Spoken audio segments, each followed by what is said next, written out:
I stood at the end of my driveway, staring at my life scattered across the front lawn like yesterday's garbage. My grandmother's quilts, my photo albums, my clothes hanging from the magnolia tree branches like some kind of twisted decoration. And there on my front porch sat my son Terrence and his wife Kendra, laughing so hard they had to hold their sides. "Mama's finally home!" Terrence called out, slapping his knee. "We was wondering when you'd get back from Atlanta." I didn't say a word. Just stood there with my suitcase in one hand and my purse in the other, watching them like you'd watch a sad movie you'd already seen the ending to. Kendra stood up, smoothing down her designer dress, the one I knew she couldn't afford on her salary. "Sorry, Bernice," she said, not sounding sorry at all. "But this house is just too big for one old lady. Terrence and I talked about it and we decided it's time for a change. You understand, right?" "You decided," I repeated slowly. "That's right." Terrence walked down the porch steps, jingling keys, my keys, in his hand.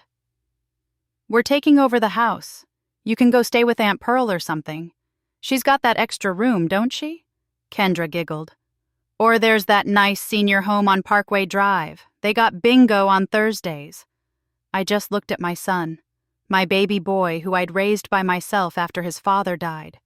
The child I'd worked 2 jobs for, put through community college, helped with his first car payment. The man standing in front of me wearing a watch that cost more than I made in a month. "You gonna say something, Mama?" Terrence asked, that smirk still on his face. I took a deep breath and let it out slow. "I'm gonna say this. Try your key." "What?" "Try your key," I repeated. "Go on, open that door." Terrence looked at Kendra and she shrugged. He walked back up to the porch, stuck the key in the lock, and turned it. Nothing happened. He tried again, jiggling it harder. Then he tried the spare key, then the back door key. "What did you do?" His voice wasn't so confident anymore. That's when the police car pulled up. "Before we continue, please tell us where you're watching from so we know how far our stories reach, and subscribe to the channel to help us grow. Let me take you back 3 weeks to explain how we got here. Because this story didn't start with my belongings on the lawn.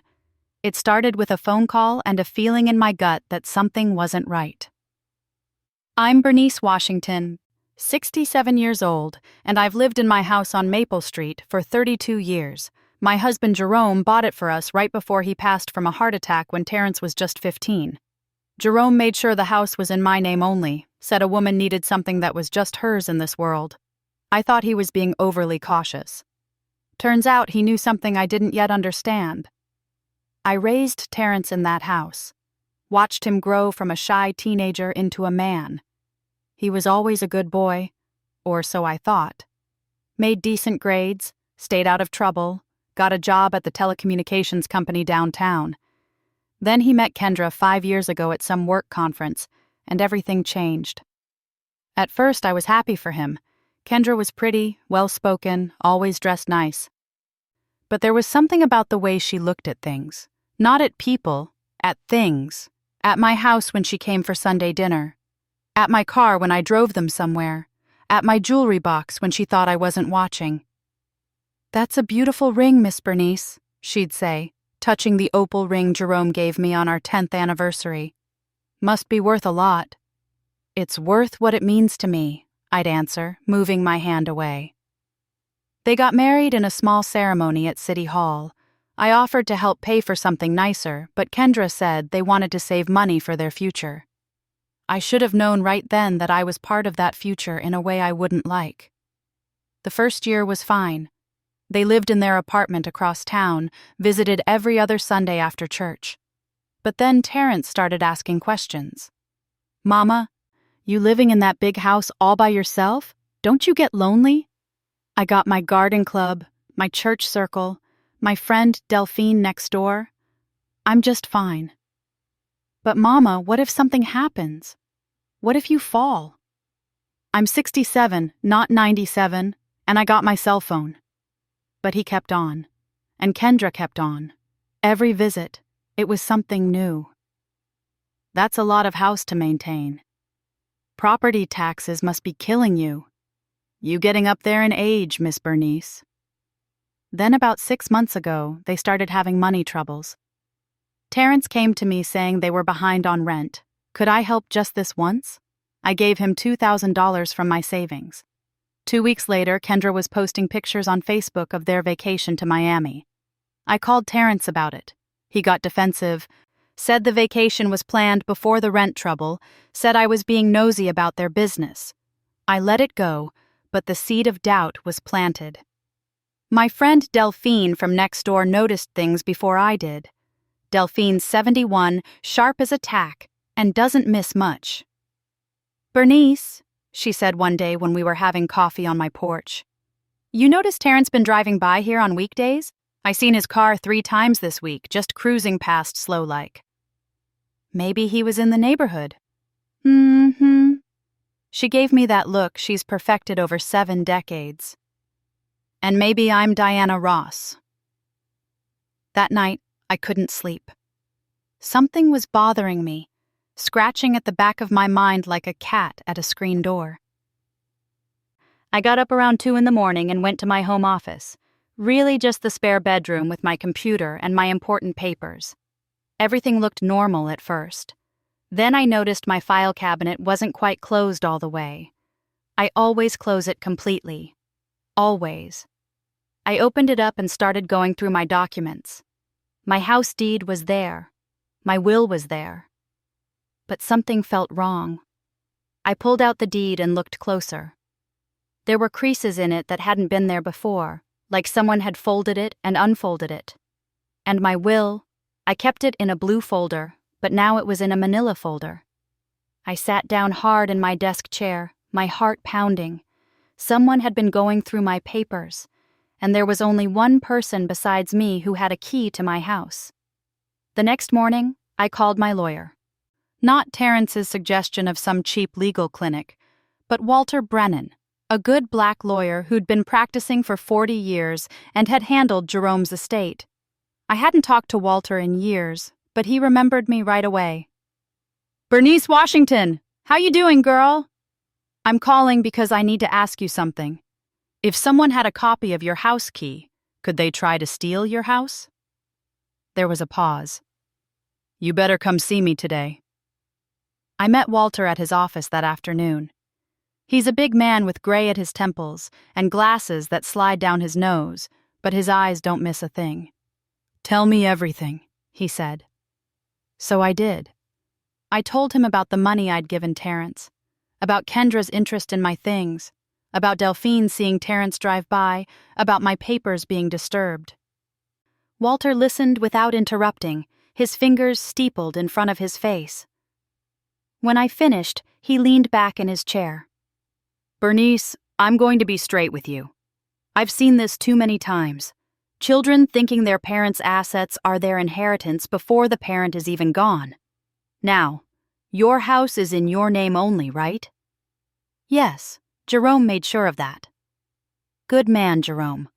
But here's what you need to know.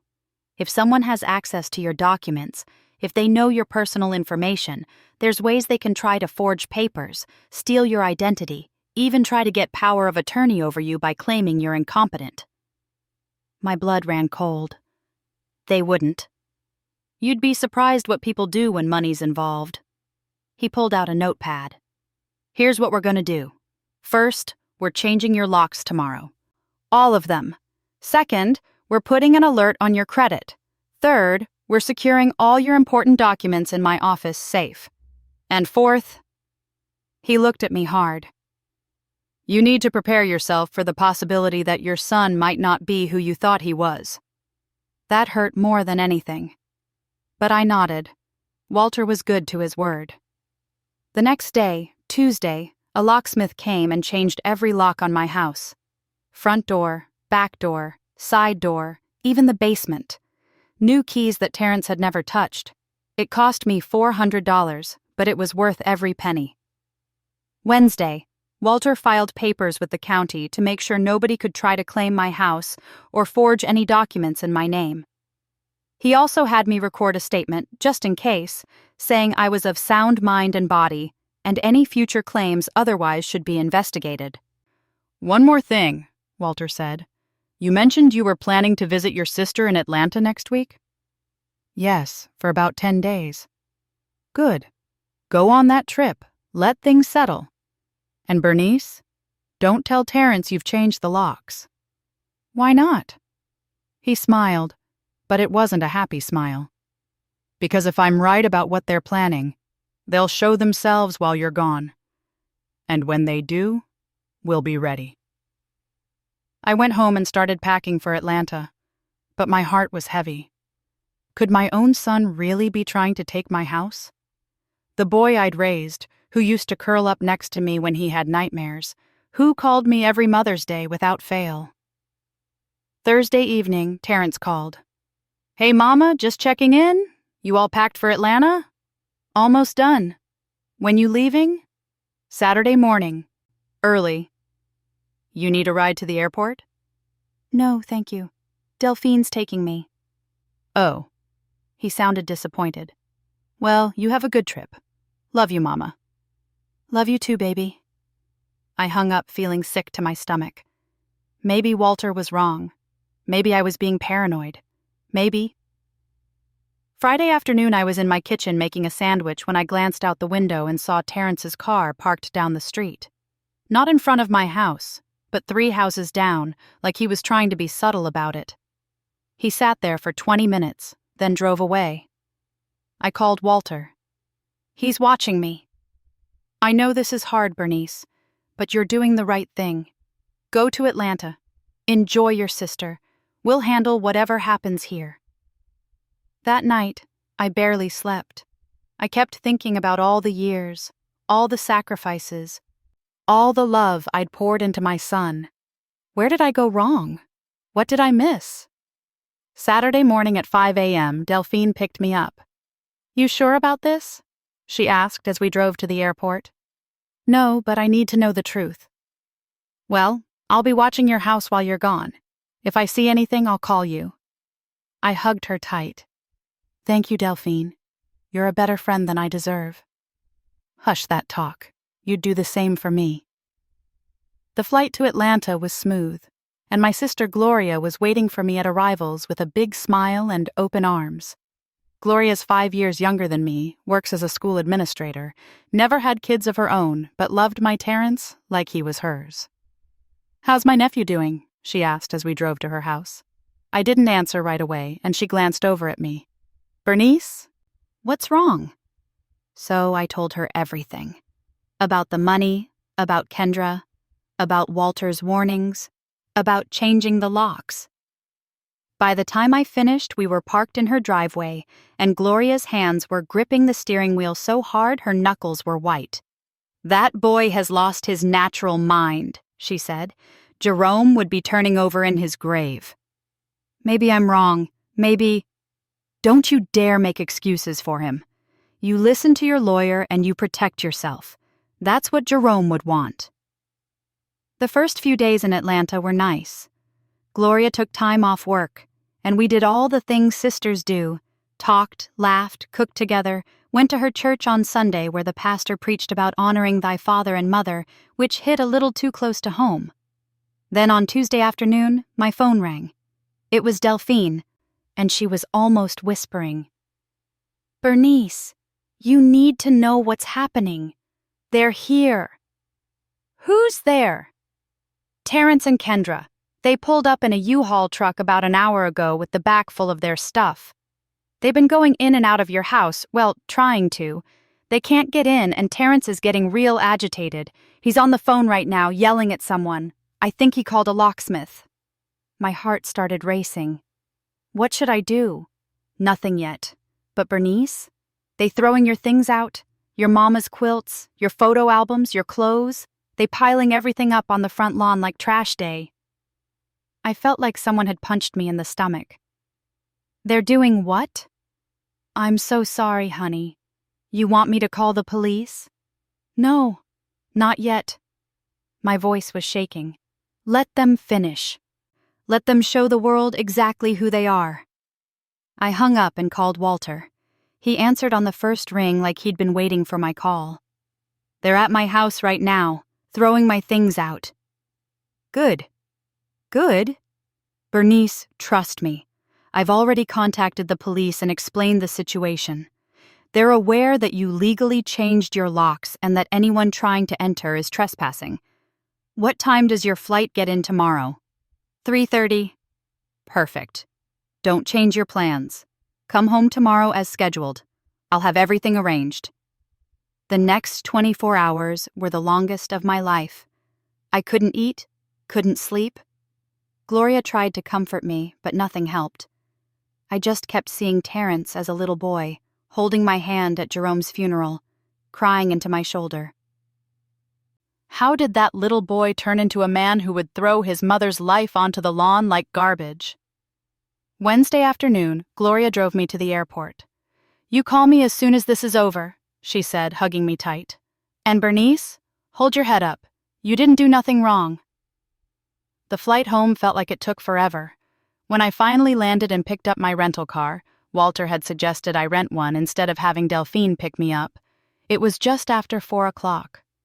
I drove slowly through my neighborhood, my heart pounding so hard I could hear it in my ears.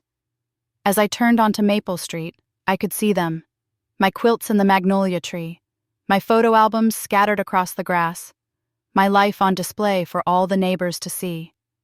And there on the porch, laughing like they'd just heard the funniest joke in the world, sat Terrence and Kendra. I pulled into the driveway and got out of the car. That's when Kendra saw me and nudged Terrence. They both stood up, and the looks on their faces, pride, satisfaction, cruelty, told me everything I needed to know about who they really were. "Mama's finally home," Terrence called out. "We was wondering when you'd get back from Atlanta."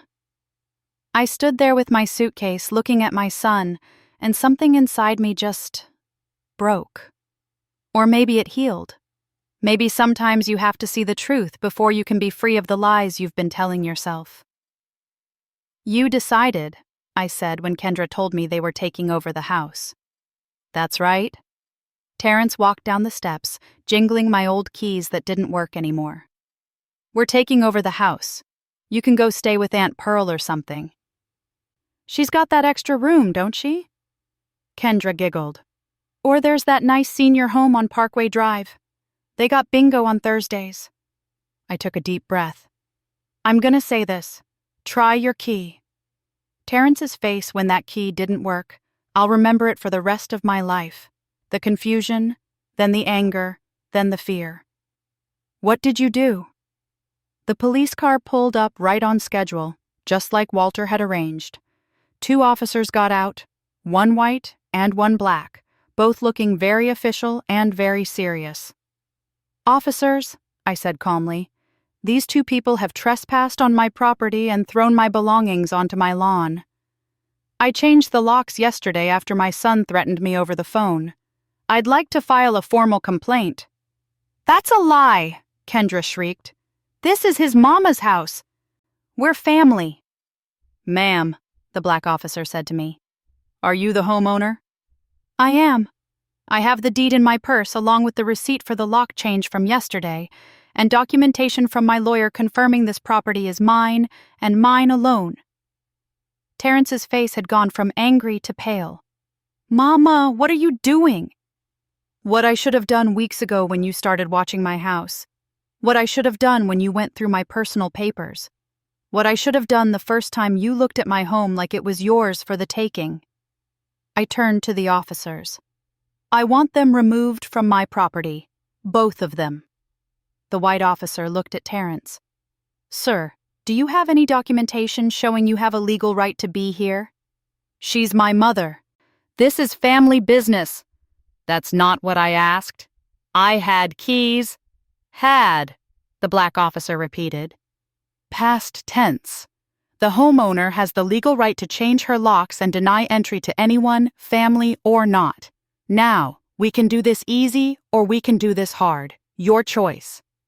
Kendra grabbed Terrence's arm. "Baby, maybe we should just go." "Go?" Terrence whirled on her. This was your idea. You said it would be easy. You said she was old and wouldn't fight back." The officers exchanged a look. So did I. There it was. The truth. Out in the open for everyone to hear. "Miss Washington," the black officer said to me, "would you like to press charges for trespassing and destruction of property?" I looked at my son. Really looked at him. Saw the man he'd become instead of the boy I remembered. And I felt my heart break clean in two. "Yes," I said quietly. "Yes, I would." The officers arrested them right there on my front lawn.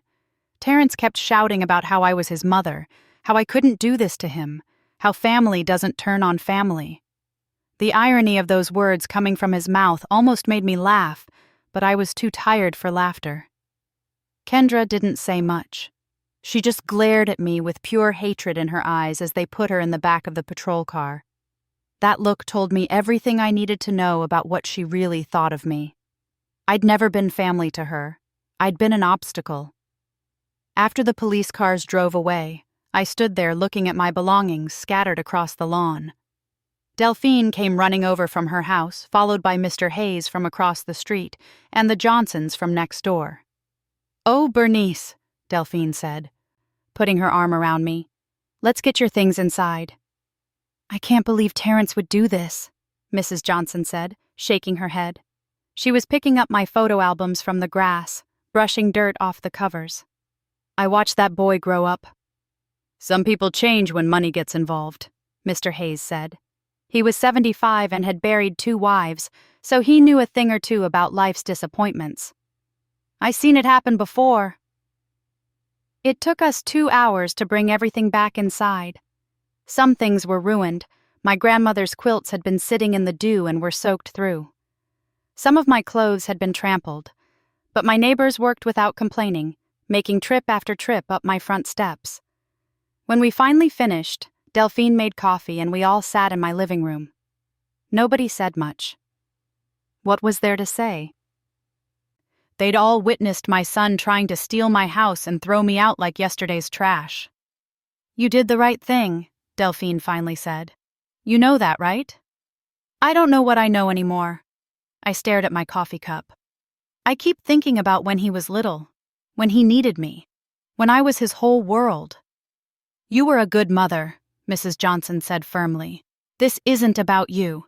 This is about choices he made, him and that wife of his." After everyone left, I walked through my house in the dark. Every room held memories.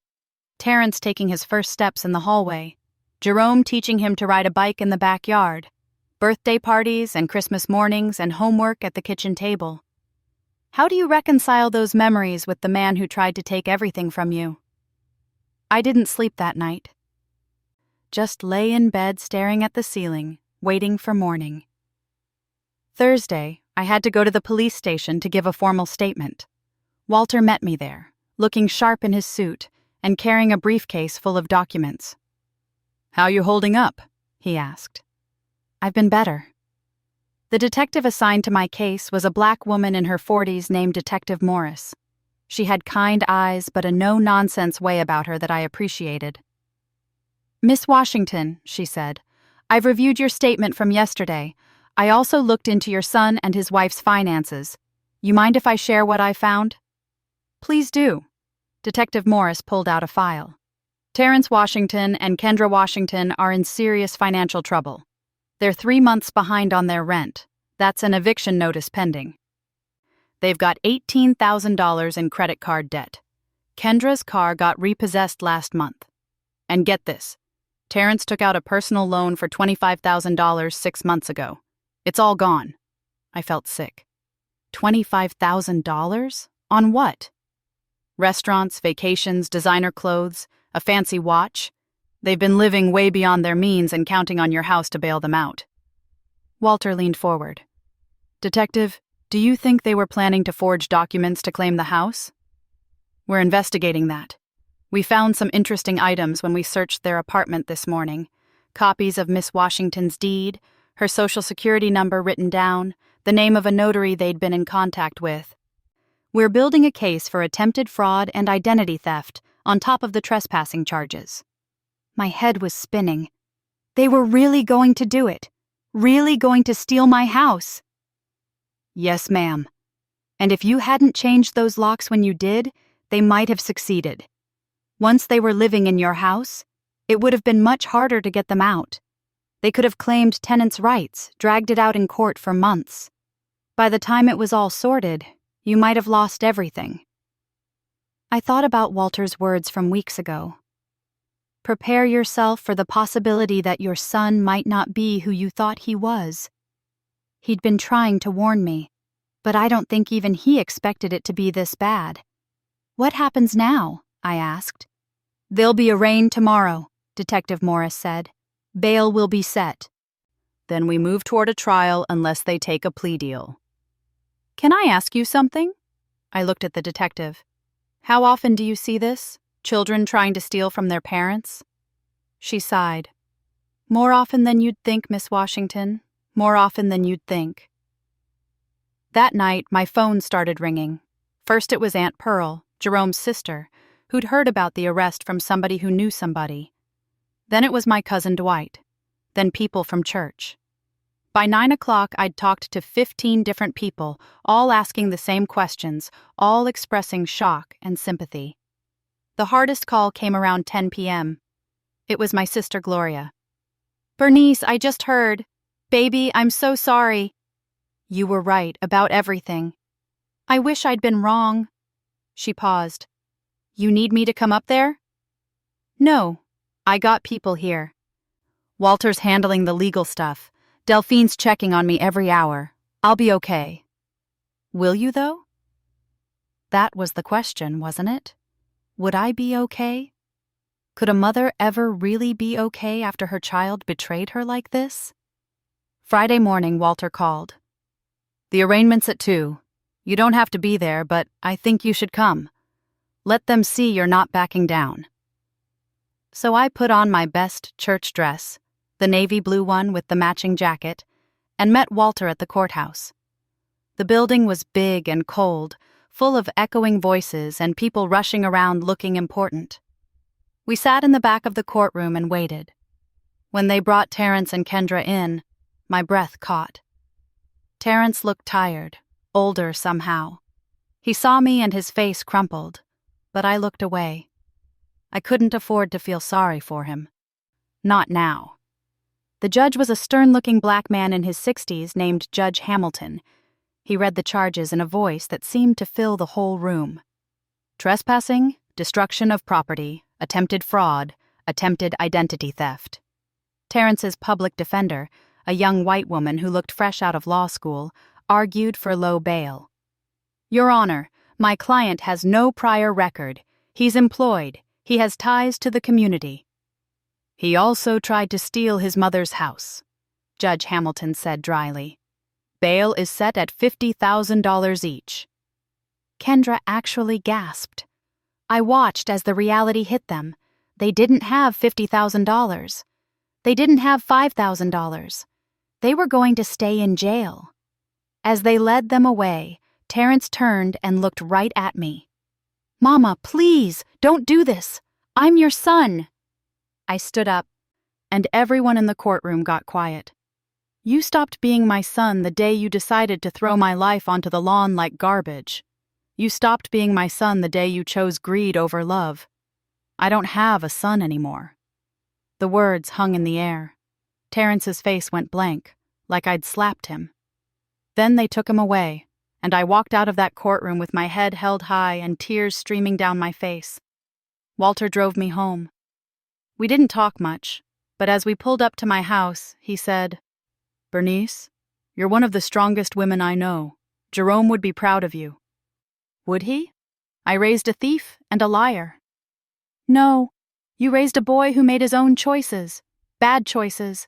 That's on him, not you. That Sunday, I went to church. I almost didn't go. Didn't want to face the whispers and the stares.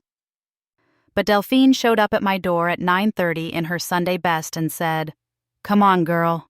You got nothing to be ashamed of. Covenant Baptist Church had been my church home for 28 years. Pastor Reynolds had buried my husband, baptized my son, and preached at my mother's funeral.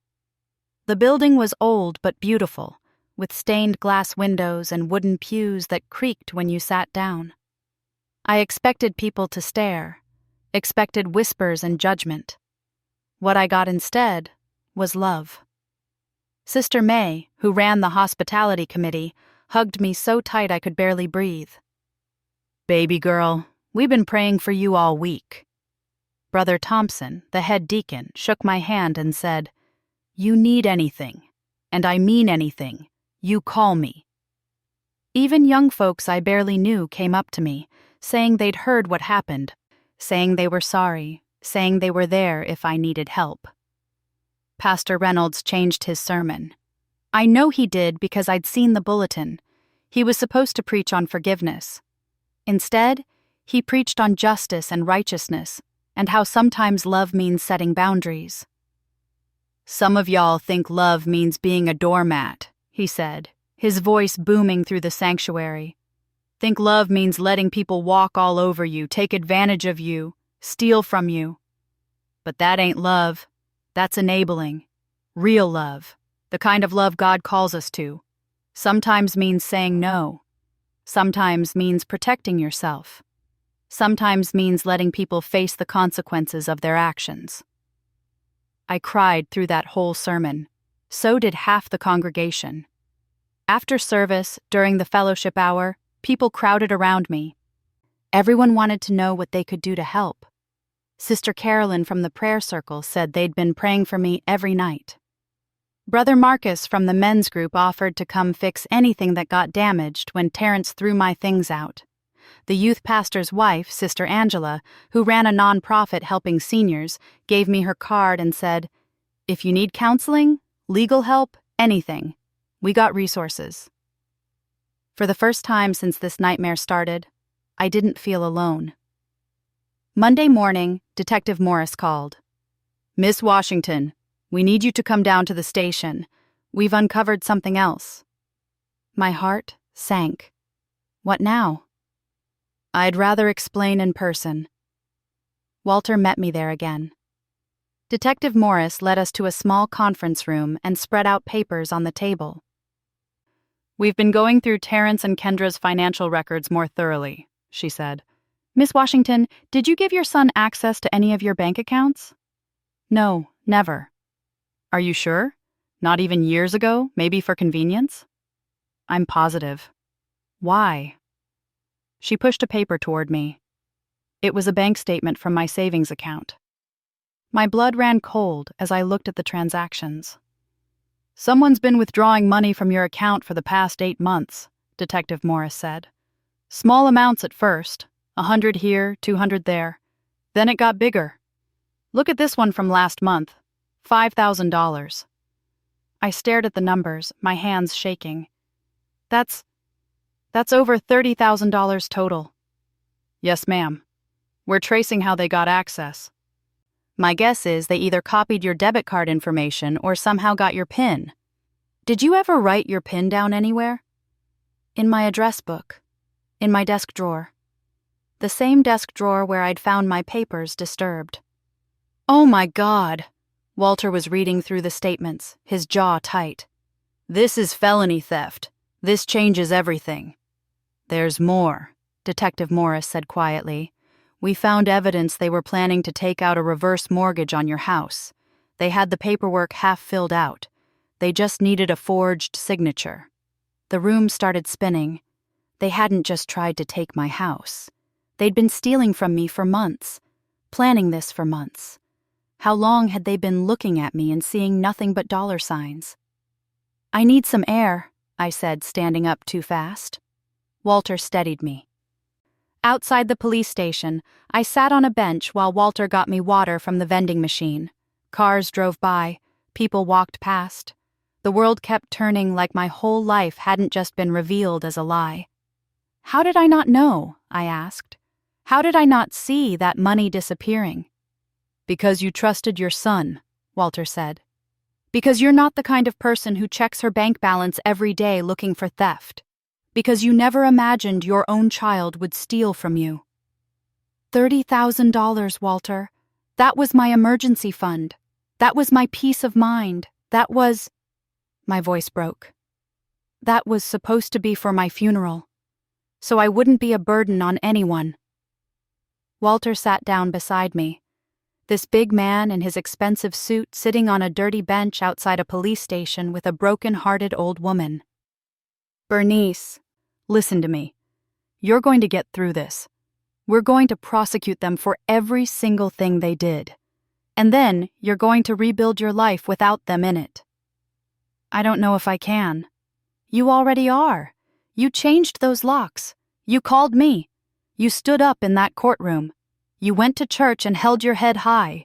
You're stronger than you know. That week was a blur of police interviews, bank meetings, and paperwork. The bank investigated the theft and determined that Terrence had indeed copied my debit card and somehow figured out my PIN. They agreed to reimburse most of the stolen money, but it would take time. The prosecutor, a sharp black woman named Ms. Carter, came to my house to discuss the case. She sat at my kitchen table and laid it out plain. Miss Washington, with the new theft charges. Your son and his wife are looking at serious prison time, 5 to 7 years minimum. They can't make bail, so they're sitting in county jail. Their attorney has approached me about a plea deal.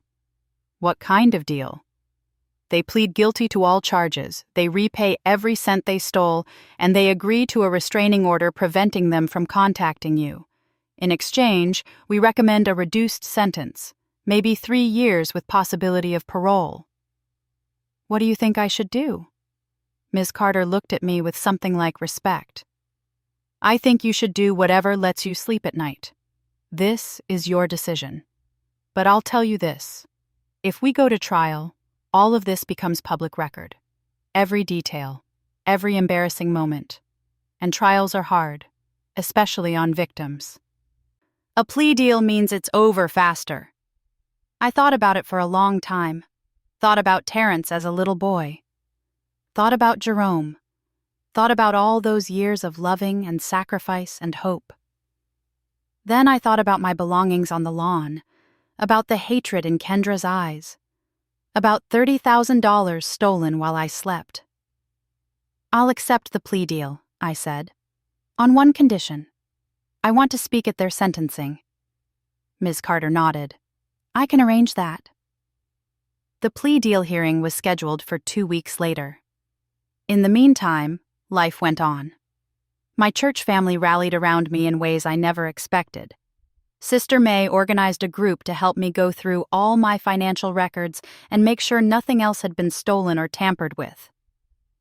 Brother Thompson and some men from church came over and installed a home security system, cameras and everything. The youth group did a fundraiser and brought me a check for $1,500 to help with legal fees and emotional support shopping, which made me laugh for the first time in weeks. But the best support came from unexpected places. One evening, there was a knock on my door. I looked through the new peephole and saw a young black woman I didn't recognize. Miss Washington? She said when I opened the door. My name is Shanice Williams. I'm Terrence's co-worker. Well, former co-worker. Can I talk to you for a minute? I let her in, cautious but curious. Shanice couldn't have been more than 30, dressed in business casual with her hair in a neat bun. I heard what happened, she said, sitting on the edge of my couch like she was ready to run. And I thought you should know. Terrence and Kendra did this before. What do you mean? Kendra's first husband. She convinced him to take out loans against his mother's house, said they'd pay it back. They didn't. The mother lost everything and had to move into subsidized housing. Kendra divorced him once the money ran out. I didn't know for sure until I heard about your situation, but then I did some research and found the court records. I felt cold all over. So this was her plan all along. I think so. And I think Terrence knew. Or at least, he knew enough to go along with it. Shanice looked at me with sympathy in her eyes. I'm sorry, Miss Washington. I should have said something sooner, but I wasn't sure. And who believes stuff like this until it's too late? After Shanice left, I called Walter and told him everything. He promised to give the information to the prosecutor. It might not change the legal case much, but it showed a pattern. Showed that this wasn't just desperation or poor judgment. This was calculated, predatory. That night, I sat in my living room, really my living room now, fully mine, no longer shared with the ghost of who I thought my son was. And I cried. Not gentle tears, but deep, body-shaking sobs that came from somewhere ancient and wounded. I cried for the little boy who was gone. I cried for the years I'd wasted worrying about someone who didn't deserve it. I cried for the grandmother I'd never be, because Terrence and Kendra didn't have kids, and now never would. At least, not with me in their lives. But when I was done crying, something had shifted. The grief was still there, but so was something else, something that felt almost like freedom. The day of the sentencing hearing arrived. I dressed carefully, not my church clothes this time, but simple and dignified. Walter picked me up, and we drove to the courthouse in silence. The courtroom was fuller than I expected. Detective Morris was there, Ms. Carter, the prosecutor. Shanice Williams had come, along with 2 other co-workers of Terrence's. Some people from my church had shown up for support. Even Gloria had flown in from Atlanta, sitting in the front row and giving me strength with her presence. When they brought Terrence and Kendra in, they looked different. Jail had aged them. Terrence's eyes were red like he'd been crying. Kendra just looked angry. Judge Hamilton called the court to order. The plea agreement was read aloud. Guilty on all counts. 3 years in prison. Full restitution of $32,000 plus damages. Permanent restraining order. "Does the victim wish to make a statement?" Judge Hamilton asked. I stood up, my legs shaking but my voice steady. "Yes, Your Honor." I walked to the front of the courtroom and turned to face my son. For a long moment, I just looked at him, remembering. Then I spoke. "Terrence, I loved you more than life itself. I sacrificed everything to give you a good life after your father died. I worked 2 jobs so you could have new shoes. I went without so you could go to college. I believed in you when you didn't believe in yourself. And you repaid all that love by trying to steal my home and throw me out like trash." Terrence was crying now, but I didn't stop. "You stole $30,000 from me. Money I saved penny by penny over decades. Money that was supposed to bury me with dignity. You didn't just steal my money, Terrence. You stole my peace. You stole my ability to trust. You stole my future. And for what? Designer clothes? Fancy vacations? A lifestyle you couldn't afford?" I turned to Kendra. "And you. You came into my life pretending to be family. You sat at my table, ate my food, smiled in my face while plotting to destroy me. You've done this before, and you would have done it again to the next person. But it ends here." I looked at Judge Hamilton. "Your Honor, I accept this plea agreement not because I forgive them, but because I need to move on with my life. I need closure. These 2 people don't get to take up any more space in my mind or my heart. I'm done." I sat down, and the courtroom was dead silent. Then Judge Hamilton spoke, and his voice was like thunder. "I've been on this bench for 23 years, and I've seen a lot of things. But I don't think I've ever seen a betrayal quite this calculated, quite this cruel. Miss Washington is right. You didn't just steal money. You tried to steal her dignity, her security, her home. You tried to make your own mother homeless." He looked at Terrence with disgust. "The court accepts the plea agreement. 3 years in state prison, full restitution, and a permanent restraining order. When you get out, if you're fortunate enough to have rehabilitation take hold during your incarceration, I hope you spend the rest of your life trying to become a fraction of the person your mother is." Court dismissed. They took Terrence and Kendra away. Terrence looked back at me one last time, his face desperate, but I didn't look away, and I didn't cry. I just watched him go. Outside the courthouse, Gloria hugged me tight. "I'm so proud of you, Bernice." It doesn't feel like victory. Maybe not today, but someday it will.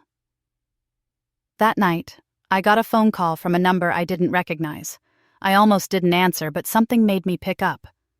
Miss Washington? This is Officer Chen from County Jail. I'm calling about Terrence Washington. My heart stopped. What happened? Is he okay? He's fine, ma'am. But he asked me to deliver a message. He wanted me to tell you he's sorry. He said he knows you probably don't believe him and he doesn't blame you, but he needed you to know. I didn't say anything for a long moment.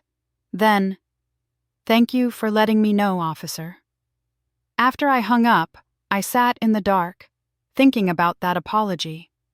Was it real? Did it matter? Could sorry ever be enough? I didn't have answers. But for the first time in weeks, I felt like maybe, eventually, I'd be okay. The house was quiet around me. Mine. Fully and completely mine. The locks were changed, the security system was installed, and the people who tried to take it all away were behind bars. It wasn't the family I'd dreamed of. But it was peace. And right now, peace was enough. I was putting myself back together, one day at a time. Little did I know, the story wasn't over yet. 3 days later, I got another phone call that would change everything. The phone call came on a Saturday morning while I was having coffee with Delphine on my porch. The number had a Houston area code. Hello? Miss Washington?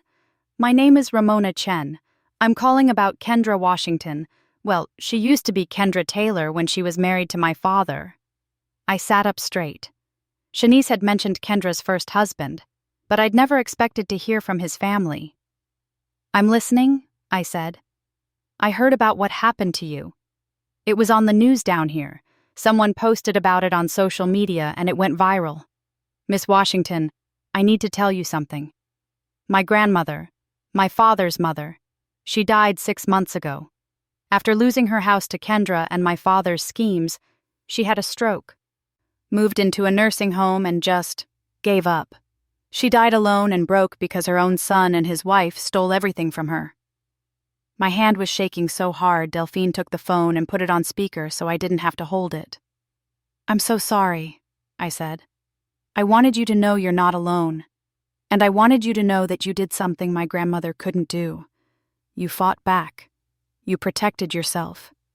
She was too ashamed to press charges, thought people would judge her for turning on her own son. So Kendra and my dad got away with it, divorced, and moved on to the next victim. But you stopped them. You probably saved other people's parents from going through this. After we hung up, I cried again. But these tears were different. They were for Ramona's grandmother, for all the elderly people being exploited by their own children, for a problem I'd never even known existed until it happened to me. Bernice, Delphine said quietly, maybe this is your calling now. Maybe this happened so you could help other people. I'm 67 years old, Delphine. What can I do? More than you think. That Sunday, Pastor Reynolds asked me to give my testimony at church. I didn't want to relive it all again in front of everyone. But something told me I needed to do it. I stood up in front of Covenant Baptist, 300 people looking at me with sympathy and curiosity, and I told my story. All of it. The theft, the betrayal, the locks, the arrest. And then I said something I hadn't planned. How many of y'all know an elderly person who's being taken advantage of by family? Maybe not as extreme as my situation, but something don't sit right. Adult children living off their parents' Social Security. Grandkids constantly asking grandma for money. Somebody always got their hand out and never giving back. Hands went up all over the sanctuary, more than half the congregation. We got to do better, I said. We got to protect our elders. We got to teach our children that your parents' house is not your inheritance while they're still alive. And we got to make it okay for people to say no, to set boundaries, to protect themselves even from their own family. After service, people lined up to talk to me. One woman said her mother was being financially abused by her brother, but was too scared to do anything. Another man said his grandmother had given her son power of attorney and now couldn't access her own money. A young woman said her boyfriend was pressuring her to convince her father to co-sign a loan. By the time I left church that day, I had 17 phone numbers and a mission. Monday morning, I called Walter. I want to start something, a nonprofit or a support group or something, to help elderly people protect themselves from financial abuse. Bernice Washington, you are full of surprises. Let me make some calls. It turned out Sister Angela, the youth pastor's wife who ran that nonprofit helping seniors, had been wanting to start a financial abuse prevention program, but didn't have anyone with personal experience to lead it. When Walter connected us, it felt like divine intervention. Miss Bernice, Angela said when we met at her office, I've been praying for someone like you, someone who's been through it and came out the other side, someone who can talk to seniors and help them see the warning signs before it's too late. I don't know the first thing about running a program, but you know what it feels like to be betrayed by your own child. You know what it's like to almost lose everything, and you know how to fight back. That's what people need to hear. We started small. Once a week, I'd go to senior centers and church groups and talk about my experience. I'd explain the warning signs. Adult children asking about your finances too much, relatives going through your papers, sudden interest in your property, isolation from friends and family. I'd teach them about changing locks, protecting important documents, monitoring bank accounts, and having a lawyer they could trust. The response was overwhelming.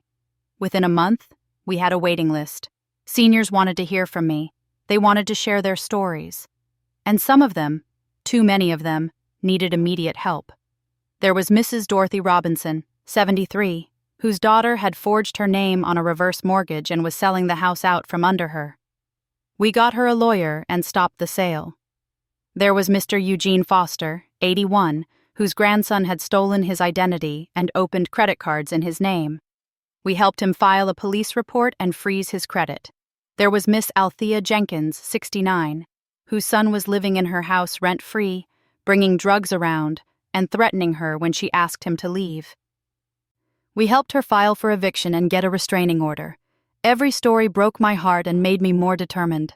This was bigger than me and Terrence. This was an epidemic nobody was talking about. 3 months after the sentencing, I got a letter. Prison mail, from Terrence. I stared at that envelope for 2 days before I opened it. Part of me wanted to burn it. Part of me needed to know what he had to say. The letter was 3 pages long, handwritten on lined paper. Mama, it started. Just that one word made my eyes water. He wrote about jail, about having time to think, about going to counseling and finally understanding what he'd done. He wrote about Kendra, how she'd manipulated him, how she'd made it all seem reasonable and necessary. He wrote about the loan, the debt, the desperation. But then he wrote something that felt real. None of that is an excuse. I knew it was wrong. I knew you didn't deserve it. But I did it anyway because I wanted things more than I loved you. I wanted money more than I valued your life and your sacrifice. I can't take it back. I can't undo it. But Mama, I need you to know. I see it now. I see what I destroyed. And I'm so, so sorry. He didn't ask for forgiveness. Didn't ask me to write back. Just said he was sorry and that he hoped someday I could have peace. I folded that letter and put it in my desk drawer. I didn't respond. Wasn't ready to. Maybe I never would be. But something about reading those words loosened a knot in my chest I didn't even know was there. Gloria came to visit for Thanksgiving. She'd been checking on me every week since the trial. But this was her first time back to my house. We cooked turkey and dressing and sweet potato pie, just the 2 of us, and invited Delphine and some folks from church. Sitting around my dining room table with people who'd become family, real family, chosen family, I realized something. I'd lost a son, but I'd gained a purpose. I'd lost my innocence about family, but I'd gained wisdom. I'd lost money, but I'd gained peace. "What you thinking about over there?" Gloria asked, passing me the cornbread. "I'm thinking I'm grateful. Is that crazy? After everything?" "No, baby. That's healing." In January, 6 months after the arrest, I spoke at a statewide conference on elder abuse. 200 people, social workers, lawyers, law enforcement, seniors advocates, came to hear me talk about my experience and the program we'd built. Standing at that podium, looking out at all those faces, I thought about the woman I'd been a year ago, trusting, naive, willing to give my son anything he asked for. That woman was gone. In her place was someone stronger, wiser, more careful, but also more compassionate. "I'm not going to tell you to forgive your abuser," I said. "I'm not going to tell you that family is everything and you should reconcile. What I'm going to tell you is this: you deserve safety. You deserve peace. You deserve to live your last years with dignity and security. And if that means cutting off your own child, your own grandchild, your own sibling, then that's what it means. Your life is yours. Your home is yours. Your money is yours. Don't let anyone make you feel guilty for protecting what's yours." The standing ovation lasted 3 minutes. Afterward, people lined up to thank me, to share their stories, to ask for help. I gave out my phone number to at least 30 people that day. By spring, our program had expanded to 5 counties. We had volunteers, mostly seniors who'd been through financial abuse themselves, running support groups and education sessions. We'd helped over 100 people protect themselves or escape abusive situations. Local news did a story on us. Then a national news network picked it up. Suddenly, I was the face of elder financial abuse prevention. Me, Bernice Washington, who couldn't even protect herself a year ago. "You're like a celebrity now," Delphine teased one day when we were working in my garden. The garden had become therapeutic, something I could nurture and watch grow. "I'm just a woman who got tired of being a victim." "You're more than that, Bernice. You're a warrior." 1 year after the trial, I went back to the courthouse. Not for a hearing this time, but to meet with Judge Hamilton. He'd requested a meeting to talk about the program and see if there were ways the court system could better support elder abuse victims. Sitting in his chambers, a room lined with law books and family photos, felt surreal. "Miss Washington," he said, "I want you to know that your case changed how we handle these situations. We've implemented new protocols, faster protective orders for seniors, and mandatory financial abuse screening in domestic cases involving elderly victims. You started something important. I just didn't want other people to go through what I went through. And because of you, fewer people will." He paused. "Have you had any contact with your son?" "He writes me every few months. I read the letters, but I don't respond." "Do you think you ever will?" "I don't know. Maybe. When he gets out, if he's truly changed, if he's done the work, maybe we can have some kind of relationship. But it won't ever be what it was. That trust is gone forever." "That's fair. And healthy." Judge Hamilton smiled. "You know, my mother is 75. After your case, I sat down with her and helped her organize all her documents, set up protections, had the hard conversations about what to do if someone ever tried to take advantage of her. You made me a better son. I imagine you've made a lot of people better children." That thought stayed with me. Maybe some good had come from all this pain. That evening, I was home alone, truly alone for the first time in months. No meetings, no phone calls, no support group sessions, just me and my house and my thoughts. I walked through each room, touching the walls, remembering.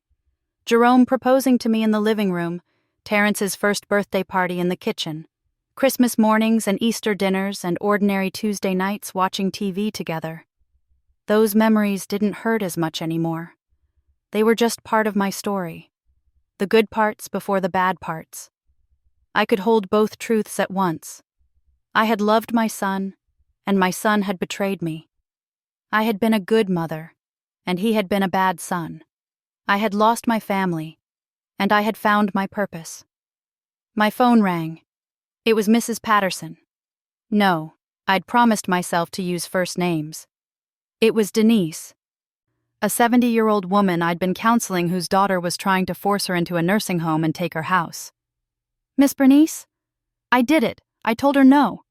I got the lawyer like you said, and I told her this is my house and she can't have it. She cried and screamed and said I was a terrible mother, but I held firm." "How do you feel?" "Scared, but also free? Is that wrong?" "No, honey. That's exactly right. That's what freedom feels like." After we hung up, I walked out to my porch and sat in my rocking chair, the same chair I'd been sitting in so many times throughout this whole ordeal. The magnolia tree where my quilts had hung was blooming now, white flowers bright against the dark leaves. My lawn was green and perfect because Mr. Hayes had been helping me keep it up. Delphine's porch light was on next door, and I could see her shadow moving around in her kitchen. This was my life now. Not the life I'd planned, but a good life nonetheless. A life with purpose and peace, and people who chose to love me, not because they had to, not because they wanted something from me, but because they genuinely cared. I thought about Terrence in his cell, hopefully learning and growing and becoming someone better than who he was. I thought about Kendra and whatever darkness drove her to hurt people. I thought about Ramona's grandmother who died alone and broken. I thought about all the seniors I'd helped and would help. And I thought about me, Bernice Washington, survivor, advocate, warrior. The sun was setting, painting the sky in shades of orange and purple. A year ago, watching my belongings scattered across this same lawn, I'd thought my life was over, thought the betrayal would destroy me. I was wrong. The betrayal had transformed me, broken me open so something stronger could emerge, given me a mission when I thought my life was winding down. My son had tried to take my house, my money, my dignity, my peace, but he couldn't take my strength. He couldn't take my resilience. He couldn't take my ability to rise up and help others rise with me. I was still standing, still fighting, still here, and I was just getting started. Inside, my phone buzzed with 3 new voicemails, probably more people needing help, more stories of betrayal and survival. I'd call them back tomorrow. Tonight, I was just going to sit here on my porch, in my house, on my land, and breathe in the freedom of being exactly who I was meant to be. Terrence had thrown my things out and laughed. He'd thought he'd won.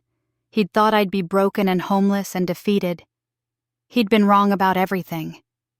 I had changed the locks. I had called the police. I had stood up in that courtroom. I had rebuilt my life. I had found my purpose. And now I was helping others do the same. The night air was cool and sweet. Somewhere down the street, children were laughing. A car drove by, music thumping, life going on like it always does. I rocked slowly in my chair, a small smile on my face. My name is Bernice Washington. This is my house. This is my life. This is my story. And I'm not done writing it yet.